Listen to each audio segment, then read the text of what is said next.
Agora, vamos ver o caso de uma rotação infinitesimal. Esse eixo aqui é o eixo de rotação. Chamemos de N, o vetor unitário ao longo do eixo de rotação. E vamos ver como é alterado um vetor. Suponha que isso aqui seja a posição de uma partícula e nós giramos este vetor de um certo ângulo infinitesimal em torno desse eixo. Então, nós vamos ter o vetor resultante aqui.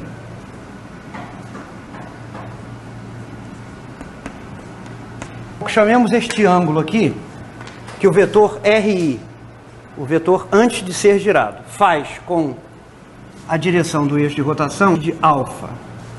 Então, observem, ao girarmos o vetor RI de um ângulo infinitesimal, delta θ, em torno desse eixo, provocamos uma variação, um deslocamento no vetor, que é a diferença entre o vetor girado e o vetor original, que é esse vetor que aqui está.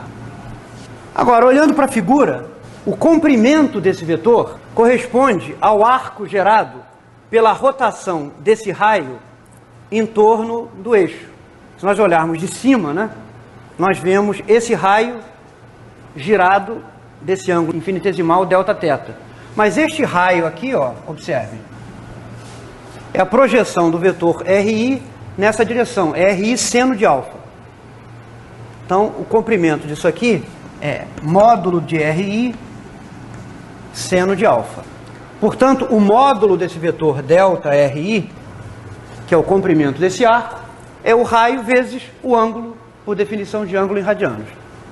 Então, isso aqui é RI seno de alfa delta θ.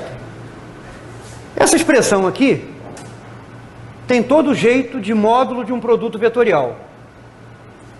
Defina o vetor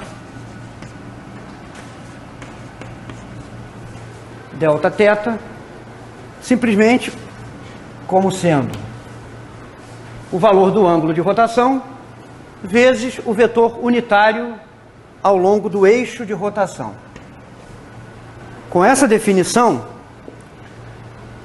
seno de alfa é o ângulo entre o vetor RI e o vetor delta θ. Então isso aqui fica exatamente como o módulo do produto vetorial do vetor RI por delta θ, ou delta θ por RI, tanto faz, né? Para saber qual é a ordem certa, basta olhar para a figura e pela regra da mão direita, né, como o vetor delta θ está na direção do vetor normal. Ó, observe que esse delta RI é um vetor que é perpendicular ao plano, a esse plano aqui, ó, formado pelo vetor normal e o vetor posição RI. Tá bom? E o sentido dele é o sentido do produto vetorial de delta θ por RI. Delta θ está para lá, RI está para cá. Pela regra da mão direita, nós devemos girar os dedos do vetor delta θ para o vetor RI para obter um deslocamento no sentido correto aqui da figura. Então, o vetor delta RI pode ser representado como o produto vetorial de delta θ por RI. Veja o seguinte, a mesma história de lá, né? Aqui nós estamos adotando o ponto de vista ativo. Giramos o vetor. É a mesma coisa que manter o vetor no lugar e girar os eixos no sentido contrário do mesmo ângulo delta θ em torno desse eixo cujo vetor unitário é n. Mas quando nós giramos os eixos, todos os vetores do sistema giram do mesmo jeito. Então, as velocidades giram exatamente do mesmo jeito que as posições. Então, idem para as velocidades. Delta VI é igual a delta θ multiplicado vetorialmente por VI. Então, comparando com essa definição geral de transformação infinitesimal, no caso de rotações, nós temos que delta RI é igual a delta θ vezes I, idem para delta VI.